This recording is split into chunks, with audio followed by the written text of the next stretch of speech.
Hello, everyone, and welcome. Thank you very much for joining us here today.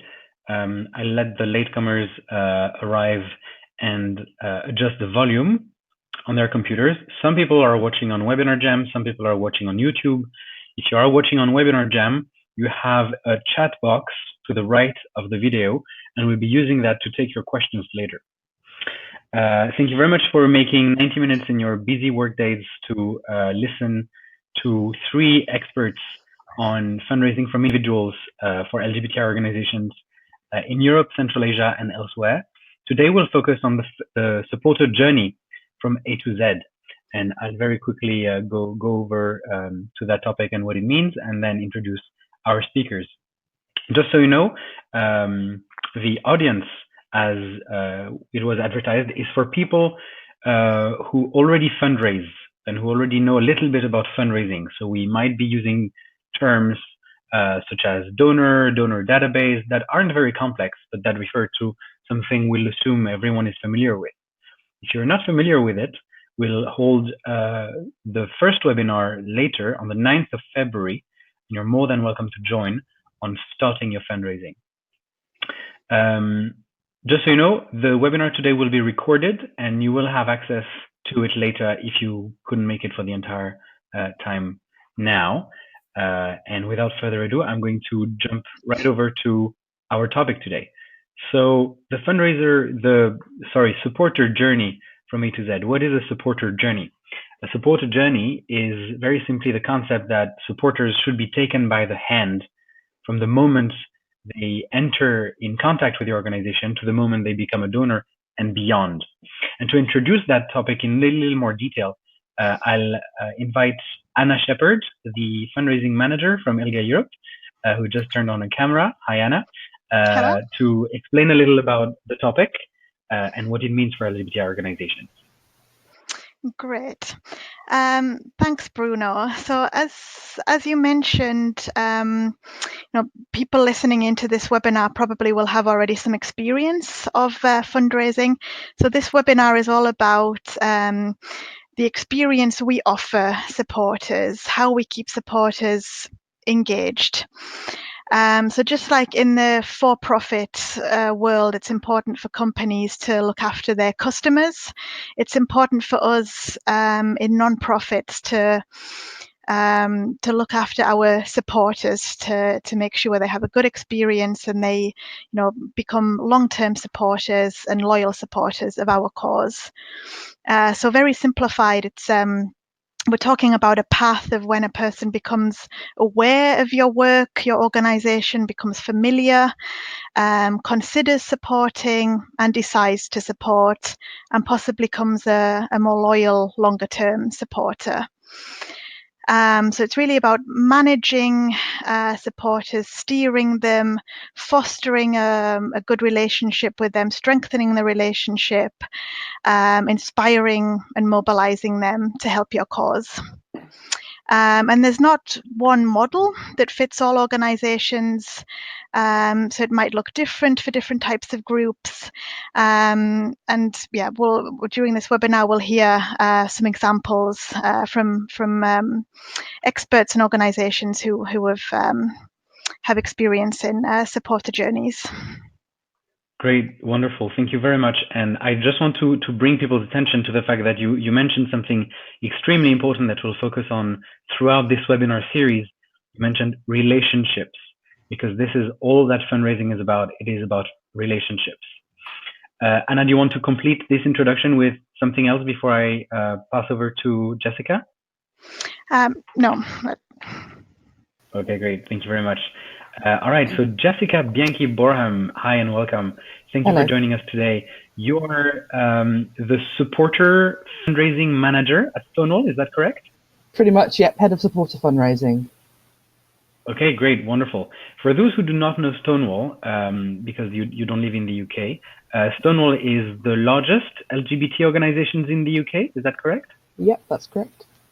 Okay, great. And so Jessica, can you tell us a little bit about what you do at Stonewall? Yeah, absolutely. The organization as a whole? Oh, yeah, start with the organization very briefly and then what you do. Yeah, no problem. So Stonewall started in the 80s to campaign against a piece of legislation that banned LGBT issues being discussed in schools.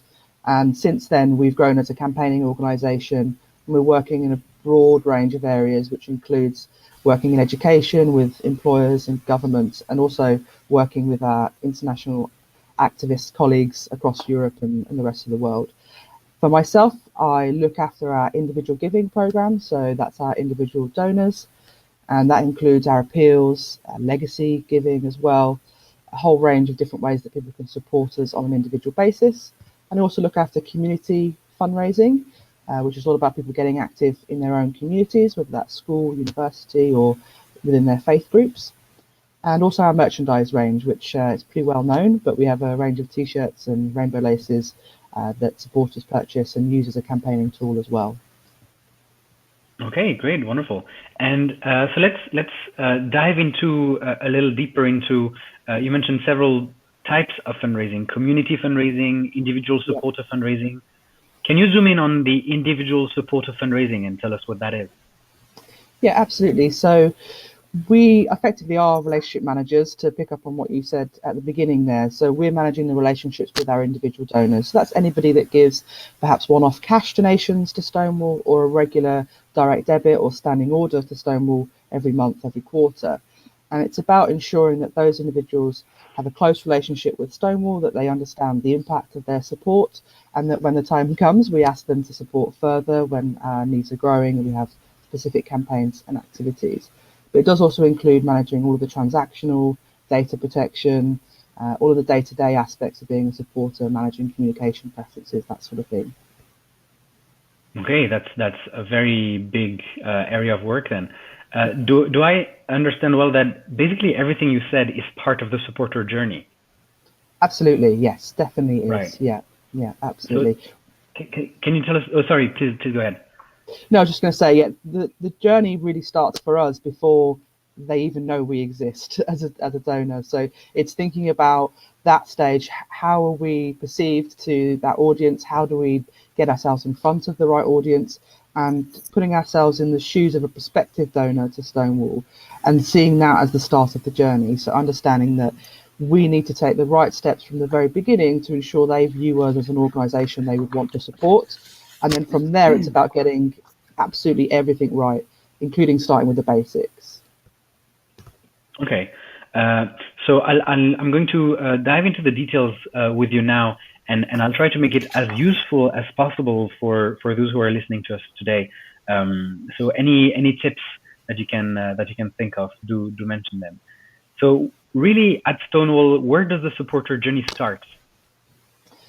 So the supporter journey starts, as I say, before we actually receive a donation, and if they're new to us, it's multiple channels and touch points that they may come through. So it may be being one of our social media followers, it may be viewing one of our national adverts across billboards and buses, that sort of thing. It may be through their workplace or their community groups, and it may be recommendation from a friend. The Stonewall supporter journey starts the moment that they get in touch with us, and ensuring that first contact goes as smoothly as possible is one of our priorities. So that basics in supporter care, knowing that when they make a donation, that process is going to be smooth, that they're going to receive appropriate thanks, appropriate confirmation, all the legalities are covered, that they feel that they understand the impact their support is going to have, and that we signpost them to what's going to happen next in the relationship with us. Okay, that's a lot of information. Where do you start? In terms of how we communicate that to the donor? Yes, exactly. What are the first things you want the donors to see when they enter in contact with Stonewall? Mm-hmm.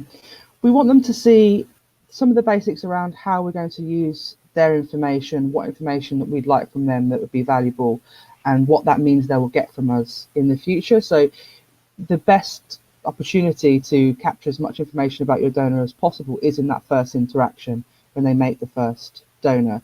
And it's at that time that we can then hopefully reply with emails, telephone calls, letters, depending on the channels of communication they prefer, and use that introduction letter as an opportunity to really engage them with the work, make them feel good about having decided to support us, and giving them options to get more involved in the work that we do as well. Okay, great. Thank you very much. Okay, so I'm trying to imagine someone comes across a tweet of yours or a Facebook post of yours. Will it be asking for donations already, or sometimes yes, sometimes no?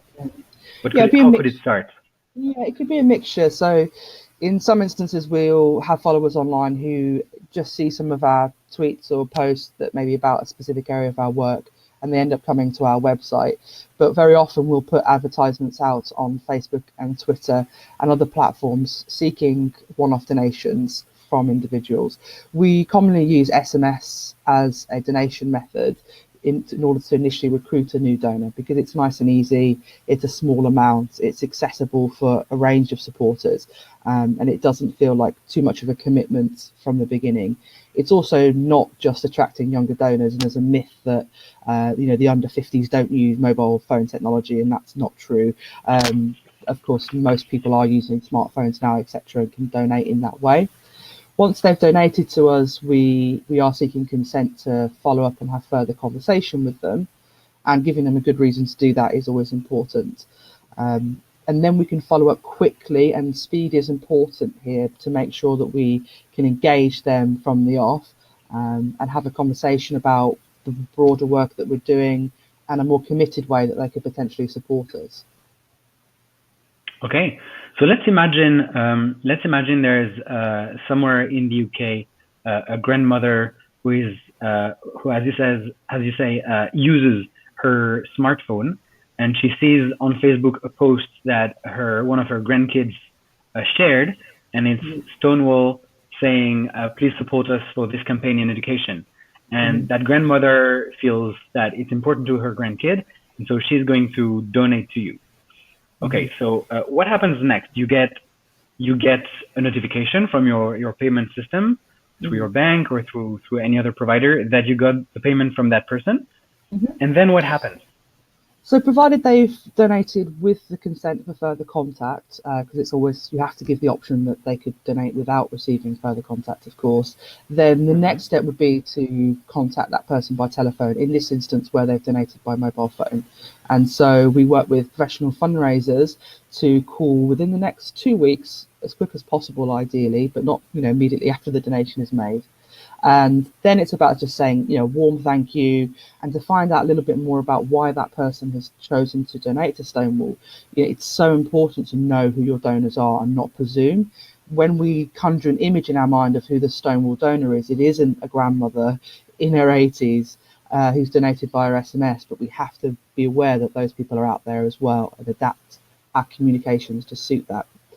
So the conversation would be about finding out more about what they're interested in, why they were motivated to support, and then providing them examples of how they can support on a committed, ongoing basis that will mean that we can have greater impact on a longer term basis. Okay, very good. And so that those professional fundraisers whom you work with, they're going to report the conversation to you in detail, or are they going to give you a report or a summary? Yeah, so we record every conversation that we have with a donor, so we can always listen back and learn more about the supporter in reflection, and then we will receive reports and information about what conversations have taken place, who has agreed to support us, if they haven't agreed to support, have they agreed to other ways of staying in touch, and so we can keep an eye on and monitor the success of that campaign activity to ensure that it still has the appropriate return on investment, that supporters are happy with the communication, and that we're having the desired impact. Okay. How do you make sure it's not too much? So you mentioned to not contact them immediately after they made the donation, because that could be creepy. And it seems that you're looking for a lot of information from your donors. How do you make sure you ask the right level? Yeah, I think it's about keeping it simple, making sure you're really clear about what information you want and why you want that information. So people don't want to give their phone number, their email address if they don't know what to expect from you next. And you have to accept the fact that not everybody will want that type of communication with you, and have a really easy way for them to opt out from that type of channel of communication. In terms of making sure it doesn't come across too much, with the phone, as in particular as a channel, because it's direct dialogue, because it's you're entering somebody's home, somebody's life, as it were, you just have to be a little bit more tentative and cautious about how you conduct that. Not everybody will speak to us on the phone, much will be email and post. In those instances, there's an expectation that actually the response would be immediate. And so it's knowing the differences between your channels and getting that right. Okay, thank you. All right, and so that raises an interesting issue of data protection. So you said you were very careful to ask people if they were okay to be contacted, and then obviously you keep that information and you only contact them if they want to be contacted, correct? Absolutely. So we at Stonewall, we work to a set of what we call key drivers of commitment, and one of those is service quality, and that's just akin to customer care, what you would expect from any organization that you have a transactional setup with. You wouldn't be happy if a company took your details and used them in a way that you did not agree to, and you'd have an even higher expectation on a charity to respect your data, to respect your privacy. So it's about keeping that balance. We do have a need to ask. We must fundraise. We must continue with that, but we must do it in a way that's ethical and that supporters feel comfortable with. Okay. All right. And so we are in the situation where your fundraisers have given you their consent to be contacted. Your supporters, they've given you money already. And let's imagine 6 months further down the line. How do you keep them updated about your activities? So there's a few different things we have in place. So the first 12 weeks of a relationship, in our view, is the most important. That's when you can drive loyalty and commitment to your organization. So what I would hope is that after 6 months have passed, there's also been a concentrated 12-week period where they've had plenty of information and engagement to the cause, to the work that we're doing. Then throughout the year, we use supporter magazines to communicate with our donors about the impact of their support. They're quite in-depth. People like to have a nice tangible paper copy delivered to their door. I know that we're in a digital age, but don't forget that people still like something to hold on to and to leave on their coffee table. It's a way of them showing their identity as a donor of an LGBT cause. It's important to their values and their beliefs. So being able to almost wear their support or display it in their home is often important to people.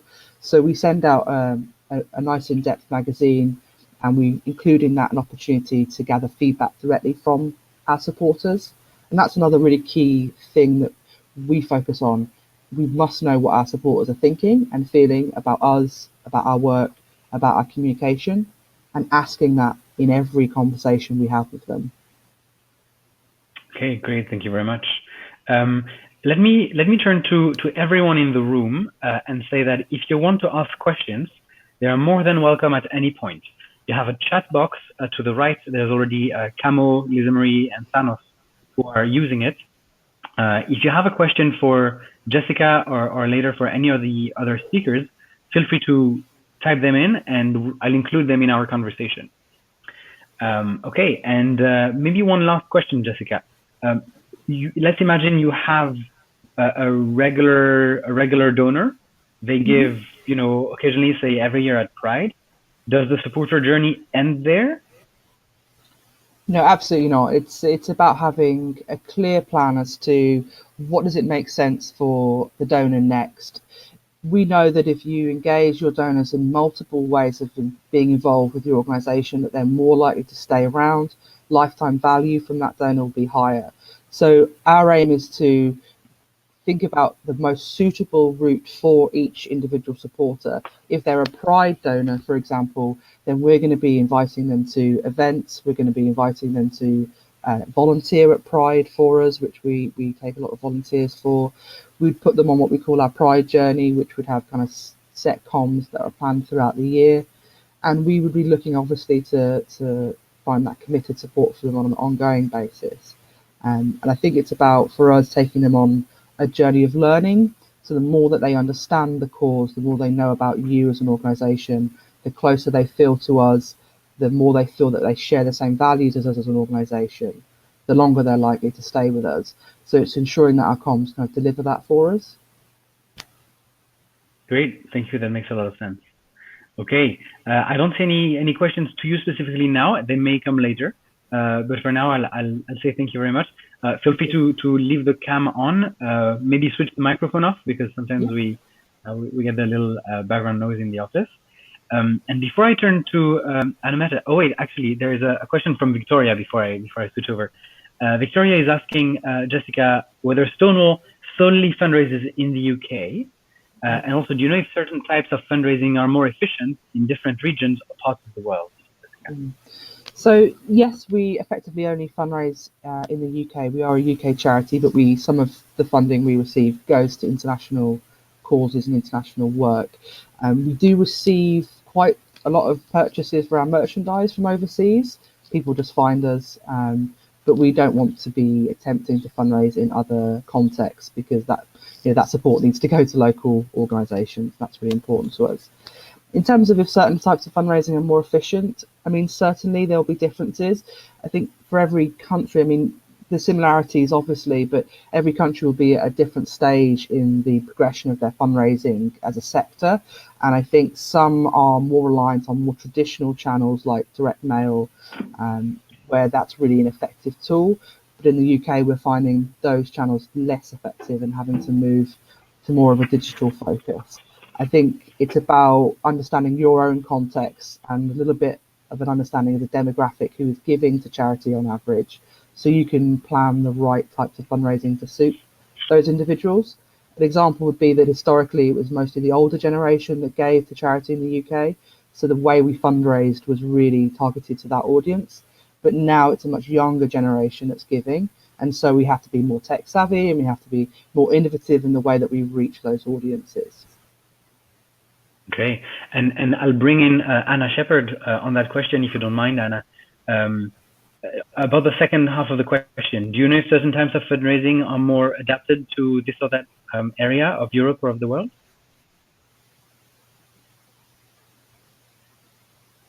I think you're still muted. Sorry, can you hear me now? Thank you. Oh, great. Yeah, I don't think there's one answer to this. I just think it depends so much on the demographic you're trying to reach. And I think what Jessica was saying earlier about the smooth process, giving people that opportunity to donate very easily, become a supporter easily, whether it's people who use smartphones, people who use PC, people who read magazines and might see a donation slip. So I think it's that there isn't one solution that works particularly well in a different region. It's just about understanding who your supporters are, what channels they prefer to use. And there are particular challenges, I think, in international cross-border fundraising because of differences in payment cards, for example. At ILGA Europe being a kind of European umbrella organization, we do have these challenges. So I think it's just a case of looking at who your supporters are and how they want to donate. Okay, so as usual, the advice is know your audience. Yeah. Okay, great. Thank you very much. And thank you, Victoria, for the question. I'll now pass the floor to Anumeta. And Jessica, we might come back to you later, of course, but thank you so much for all your contribution. Anumeta, hi, and very nice to see you. Hello. How are you? Hello. Great. Thank you. Yes, great, wonderful. Hope you're good as well. Okay, Anumeta, so you come from Female Oxygen in Denmark. Yes. And I will very briefly remind people that we're having this webinar as a follow-up to launch of a report called It Shows That People Care, which includes 10 case studies of European LGBTI organizations or LGBT organizations in Europe and Central Asia, raising funds from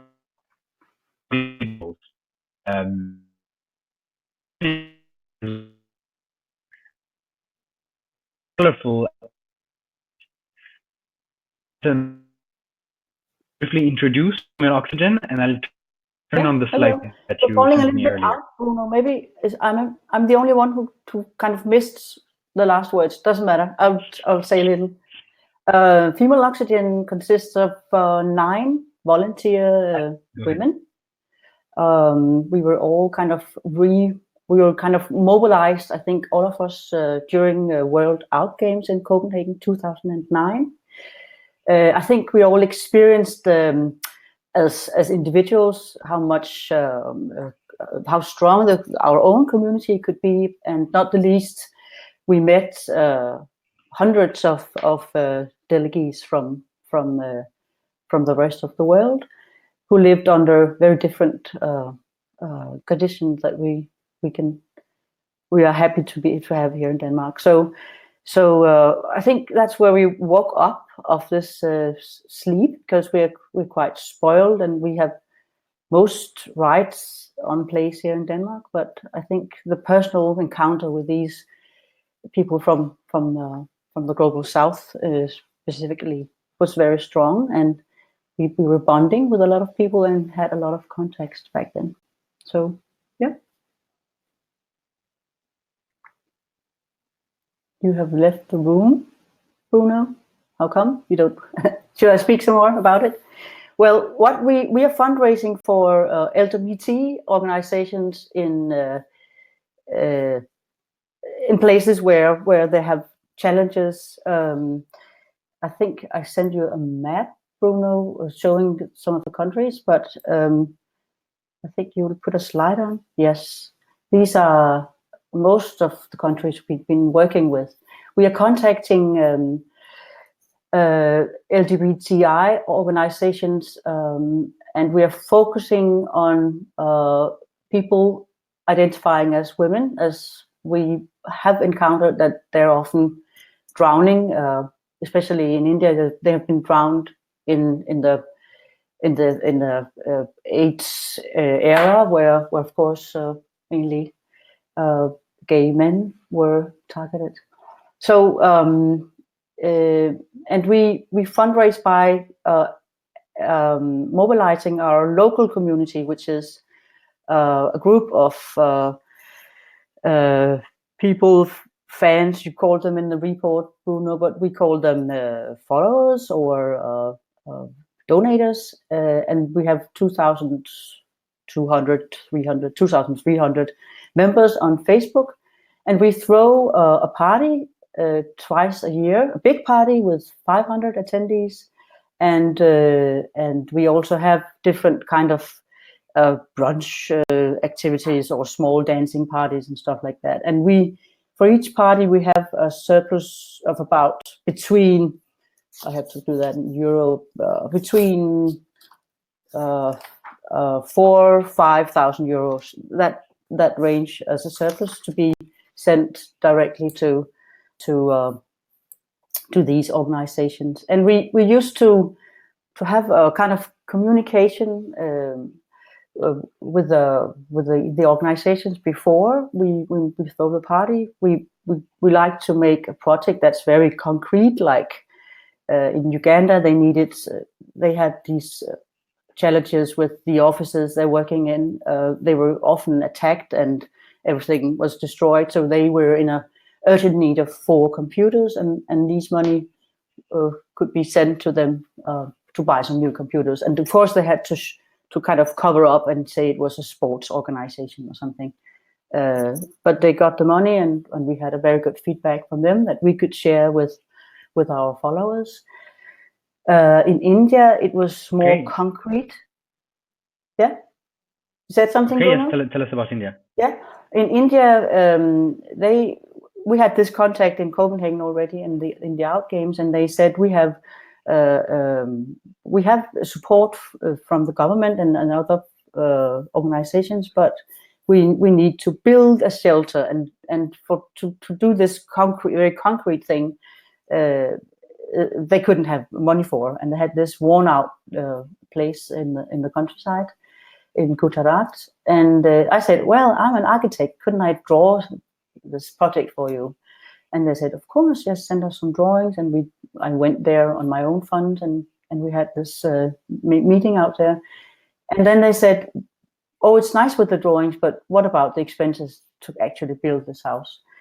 So we went back and to Copenhagen, and I'm an architect, as I said, so I contacted some of the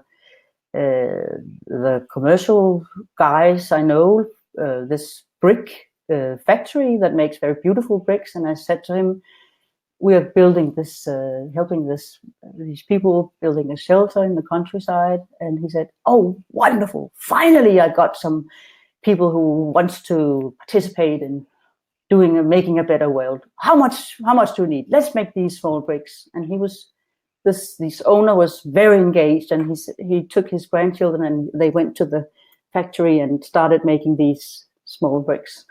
And we could sell these bricks for like 10 euros each. And very fast we fundraised these 80,000. I think you made it 80,000 Danish kroner, which is, what is it? It's like I think it was around 10,000, 11,000 euros or something like that. 11,000 which euros. was enough in India to make a house. So that's quite amazing. And that was 2 examples. Okay, well, let me thank you first for these 2 very concrete examples. Before I continue with you, I'm just going to acknowledge that we received a question via YouTube from Georgios Falelos from Thessaloniki Pride. I will take your question, Georgios, just after. And so, Anna-Mette, you're essentially, to sum it up, you're a group called Female Oxygen that runs fundraising parties in Copenhagen for the lesbian community and their friends. And the aim of these parties is to raise money for lesbian identifying projects or women identifying projects worldwide. Yeah. Wonderful. And so for you, what does the supporter journey mean? Well, it means we have had quite success gathering mainly lesbian, also some trans identifying as women for these parties. And I think our main group of participants are plus 40, even plus 50. And we even have participants plus 80 for these parties. So it's a very, very diverse group of people, and they have different needs. Some like to come and have a dinner and talk with their old friends. I mean, they're like really old lesbian women who knows each other from the good old days where everything was impossible. And they're eating and talking and listening to the purpose. What is this party for? And then they're leaving about 10 o'clock. And then at 11 o'clock, a new group of people, like plus maybe mid-30s, mid-40s, arriving, and they don't care about the project or what the money goes for. They use a lot of money and they want to party and hook up with someone. So I mean, it's that range of different needs that we can give them. They have something for that, and they're very, very generous at the parties. We have all kinds of tricks to lure them to pay money for these projects. Okay, let's get our hands dirty. What are some of those tricks? Well, for instance, I dressed up like a reindeer this Christmas party, almost naked, running through the all right, okay. People love that. Naked reindeer. Just joking. No, it's a matter of, I think, for many women, maybe, well, I'm generalizing, I don't know, but we once had this saying that lesbian women were holding their money, and when they went out, they had their own booze and didn't use the money. And but we have the opposite experience, that if they have a cause, they're very, very generous. Great. Okay. Really. You're talking about something very colorful, which is you dressed in an almost naked reindeer. Maybe I should show the slide that you wanted to share, which shows you and your friends on stage during one of your evenings. Yeah, so that people have an idea of what it looks like. So this is Female Oxygen preparing one of the rooms for your parties. Yeah, correct? That's right. You're building furniture. We were fundraising for Go ahead. a capacity building workshop in India. Again, the same group as we have fundraised for 3 times altogether. That started with a shelter story, and they were having these capacity workshop with story writing as a project. And some of our volunteers were going to India to teach at the storytelling workshop, and we wanted to fundraise money so that 15 Indian participants could come. So we made an Indian party. We are making theme parties just to make people get a grip. Where are we in the world? And this was India. So of course we made these stalls with Indian food in this party castle we are partying in. And this is Annie and Brita working on them. And then that other party there, what's happening there? Yeah, this is we have been looking at Europe once in a while and we call it home party, because we know that we still have lots of challenges in Europe, not the least the Eastern Europe. So this was making fun of having a Oktoberfest. You know what Oktoberfest is?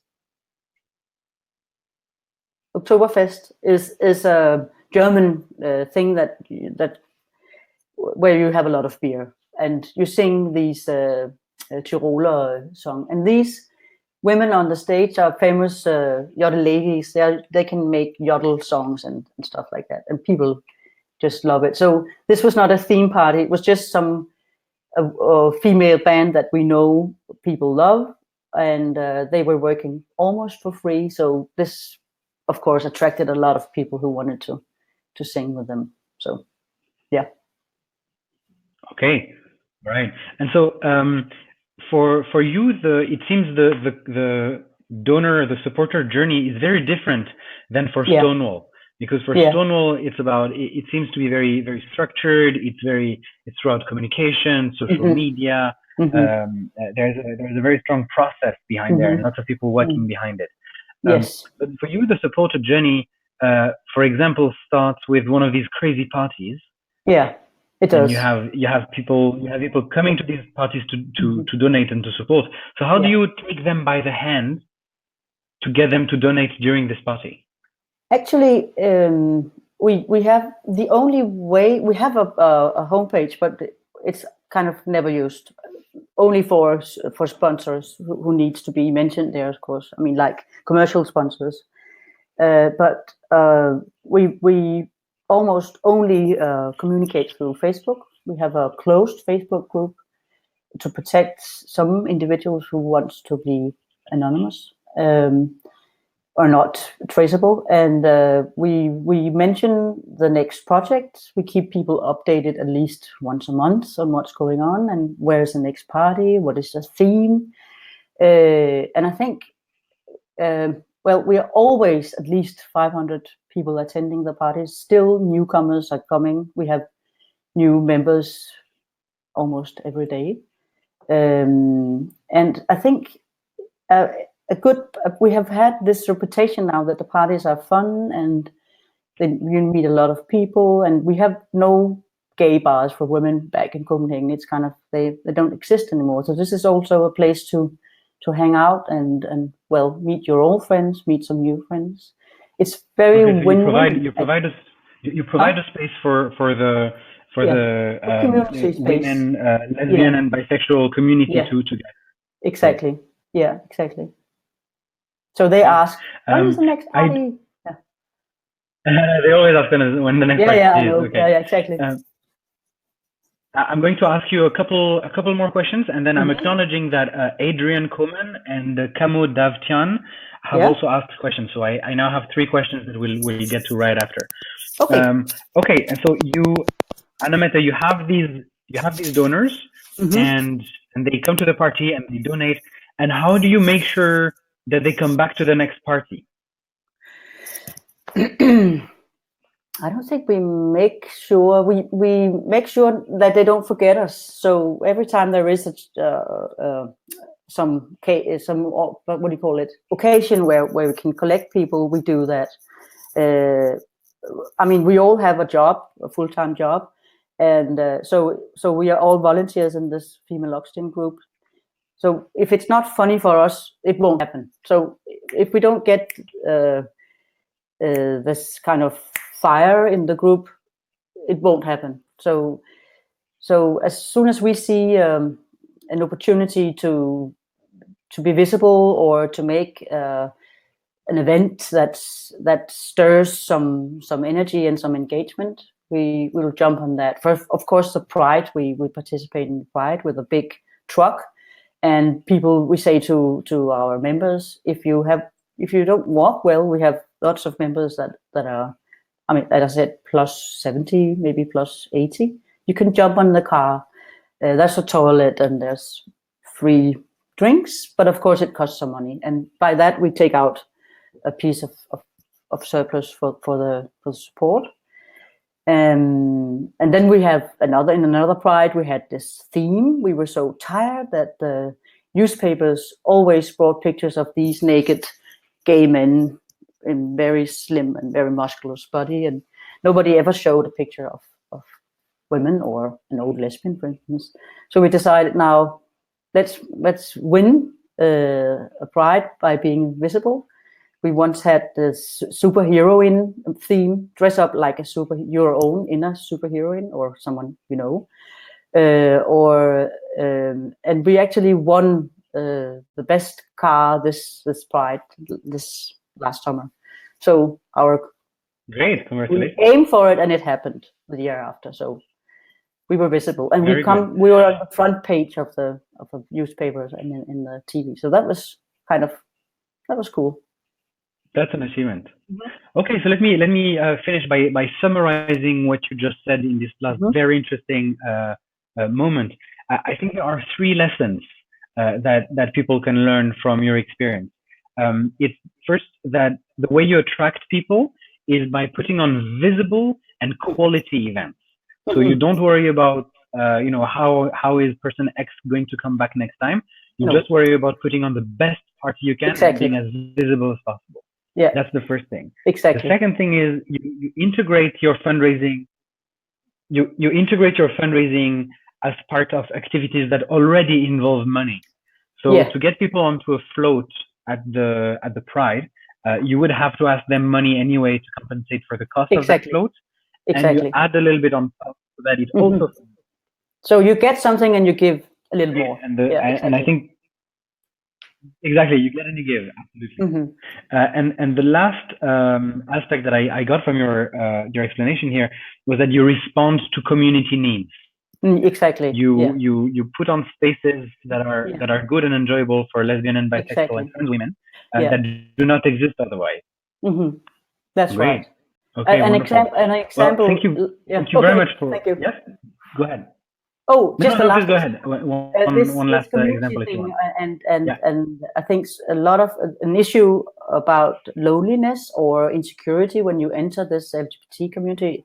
The lesbian community is very closed. As I said, there are no bars to go to anymore. And if you're not politically active or anything in LGBT Denmark, you don't know where to go. So our last party was a Christmas party, as I said, and we decided to make this. We didn't say it in advance, but when people came to the door, we said, you can't choose where to sit because they often come in groups of 10 women wanting to sit together. And we said, you have to mix. So here's a color and go find that table. And people, maybe 10 were protesting. I want to sit with my friends. And we said, I'm sorry, we do this for a purpose. You have to mix. And in 1.5 hours, you can go to your friends. You have to eat with someone you don't know. And it actually was a great success. And we had a lot of thank you afterwards because there are maybe 50, 100 women attending that don't know anyone and don't have the courage to hammer themselves into these very closed lesbian groups. So it was hard to stand at the door, but it was a success. Very good. Well done. Let me turn to the question of Camo to Georgios.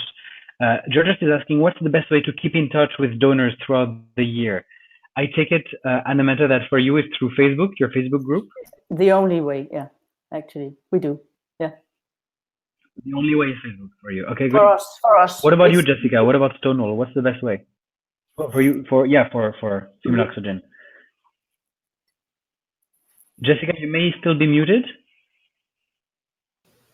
Sorry, thank you. Can you hear me okay? Great. Yes, thank you. The question is, what is the best way to keep in touch with donors throughout the year? We use a range of channels. I think the best way is the way the supporter wants you to communicate with them, and that's always going to be the answer.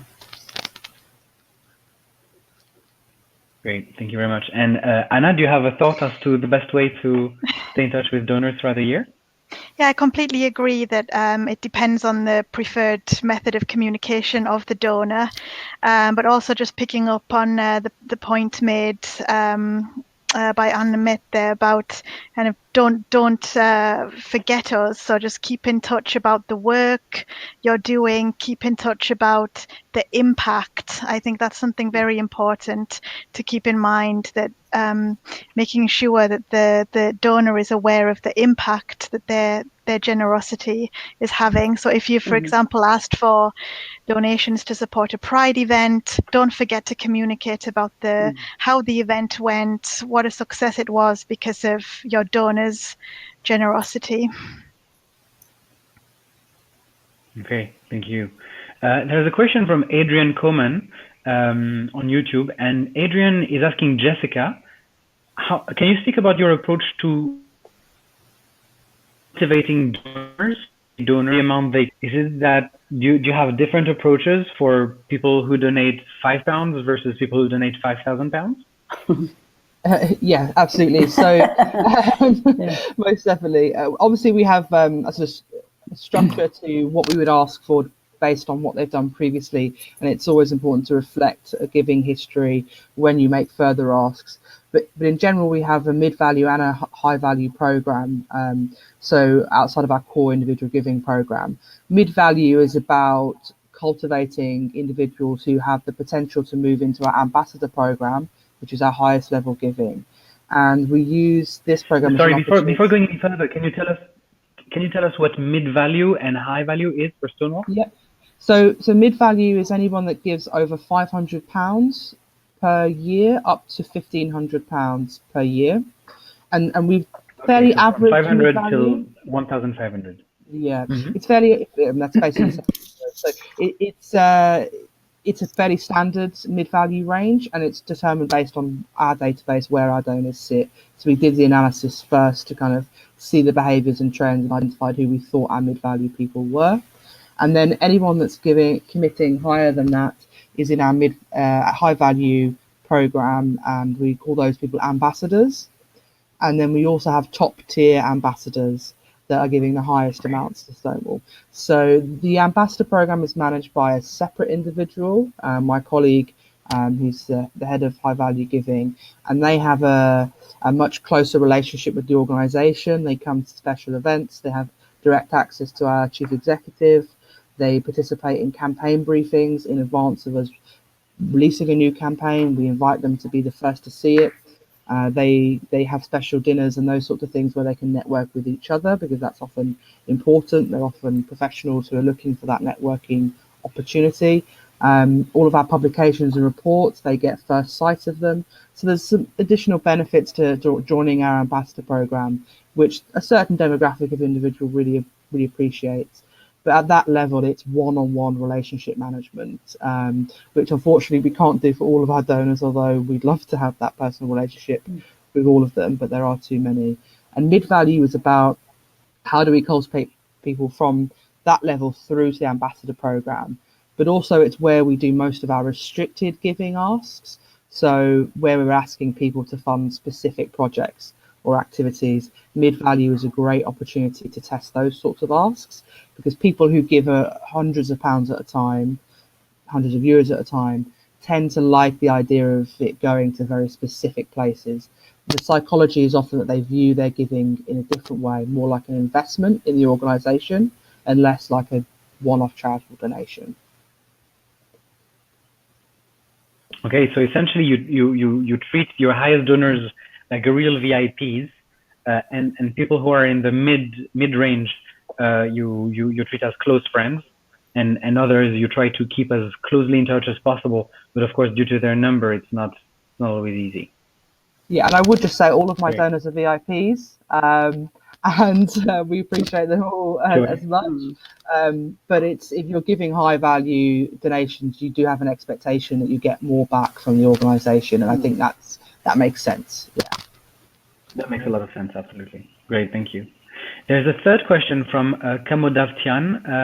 And Kamo says, here in Armenia, people aren't so ready to donate for let's say, non-traditional causes.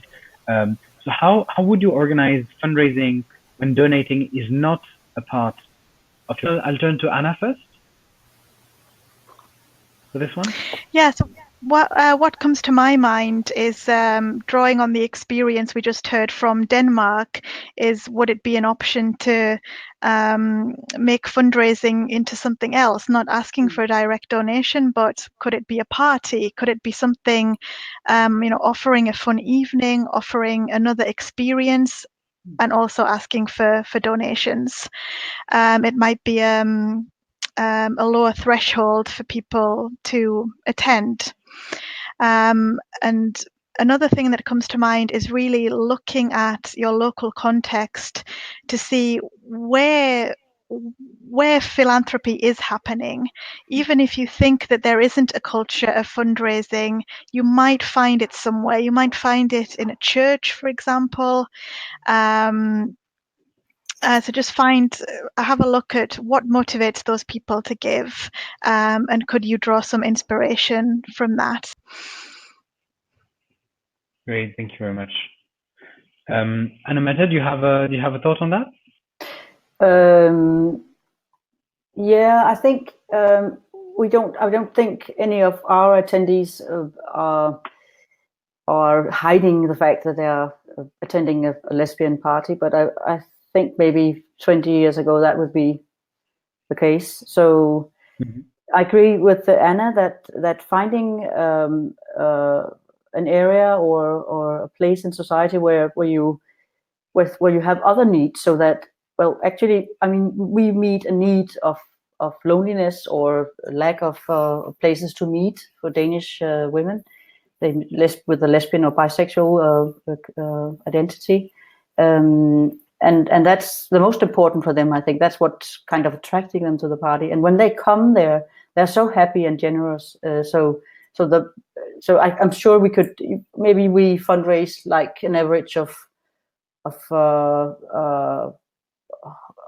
on a year base, €100 per person who are attending on a regular basis. So it's not a grand amount, but when we have like maybe 1,000 attendees during a year of 1,500, it sums up. So I'd say, like you said, Anna, the church might have some philanthropy traditions, but it's maybe more like, where do you find some social needs that are overlapping the cause? Thanks. And Jessica, any thoughts about doing fundraising where fundraising isn't a habit?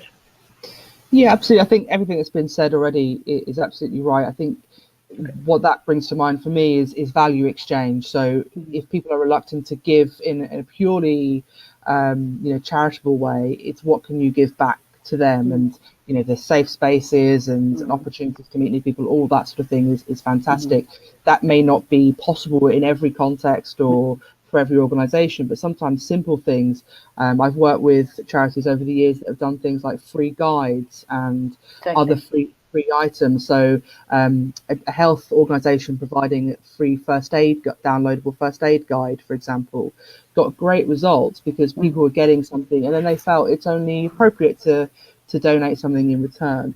So thinking about what you have to offer as an organization and presenting that to prospective donors as a reason to give, I think is a nice way to think about it. The other thing to bear in mind for me is that people give to other people.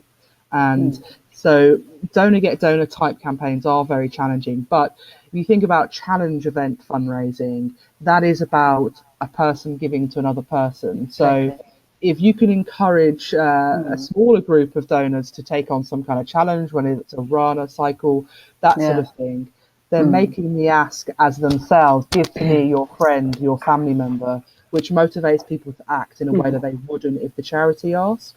So thinking about that as an opportunity as well. Great, thank you very much. So far, I don't see any more questions on YouTube or on the chat in our chat window. Maybe I'll finish our chat together today by asking the three of you for one last piece of advice for people listening to this webinar. What if they want to start or improve their fundraising, and in particular their their supporter journey? What would be one advice you'd give?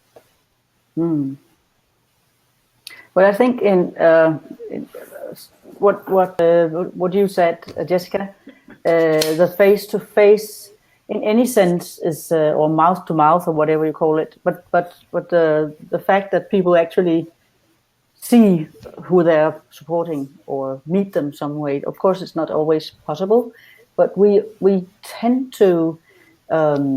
For instance, we supported Spot in Istanbul, Turkey, this summer, and I went ahead to participate in the Pride that was forbidden. But I also went to the Spot office and made a 3-minute interview with two of the people there, so we could show this movie.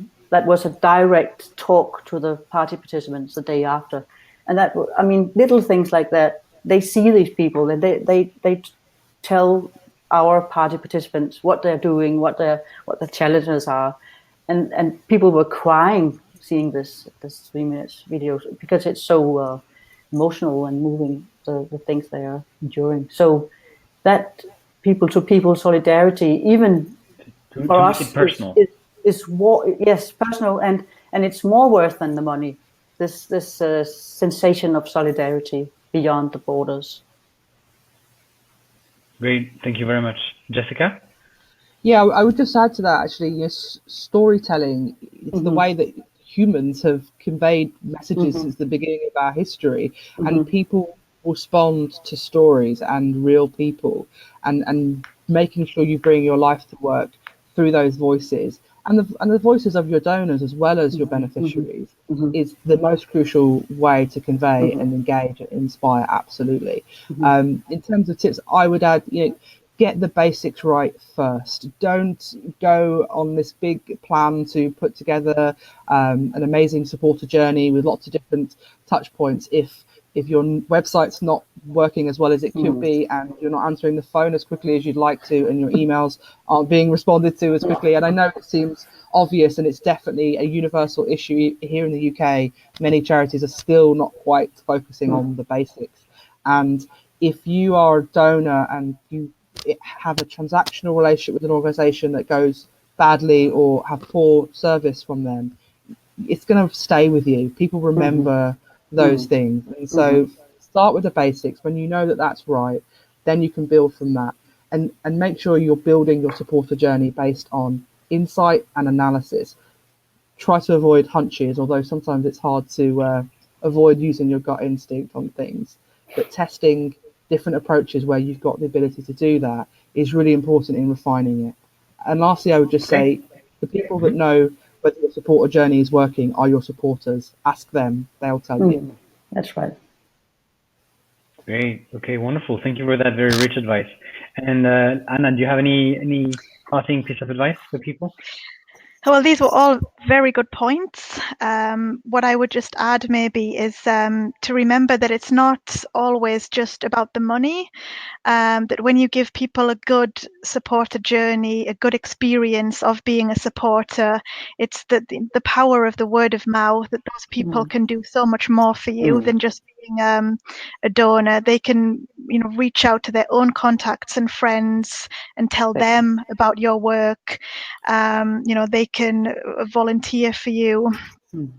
So a good supporter journey, engaging your supporters in your work can have a huge impact beyond their own donation. Great, thank you very much. Let me thank the three of you very warmly for your expertise, your time, your generosity in sharing all of this with everyone here, and people who will be viewing the recording of this. I'm now going to display the links to get the report. It shows that people care, which is full of advice, case studies, ideas for people to start or improve their fundraising. You'll find it at ilga-europe.org/fundraising resources.